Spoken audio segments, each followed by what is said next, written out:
পটিয়া উপজেলার হাইটগাঁও ইউনিয়নের কাজীপাড়া জামে মসজিদের পুনর্নির্মাণ কাজের ভিত্তিপ্রস্তর উপলক্ষে দোয়া মাহফিল অনুষ্ঠিত।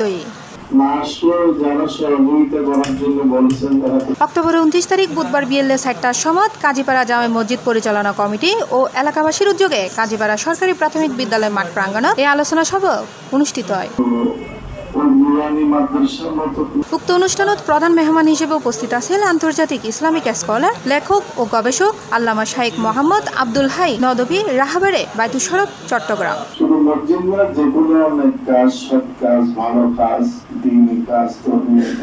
আলহাজ কাজী মোহাম্মদ মাহফুজুল হকর সভাপতিতে বিশেষ অতিথি আছেন হাজী মোহাম্মদ আব্দুল সালাম, মোহাম্মদ শাহাবুদ্দিন, সিএপি জমিদাতা মোহাম্মদ আব্দুল মালিক সওদাগর সহ আরো বহু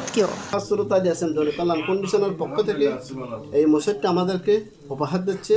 এর চেয়ে আমাদের বড় খুশি আর নাই। আপনারা শুধু আমার ফ্যামিলির জন্য দোয়া করবেন, আমার বোনের জন্য দোয়া করবেন, প্রতিবেশীর কাছে আবেদনটা করি। অনুষ্ঠান পর্বত মসজিদের পুনর্নির্মাণ হাজার ভিত্তিপ্রস্তর করা হয় আলহাজ সুরুত আলী SM জনকল্যাণ ফাউন্ডেশন ও এলাকাবাসীর সার্বিক সহযোগিতায় মসজিদের পুনর্নির্মাণ হাজগো নির্মিত। C+ TV, Chittagong.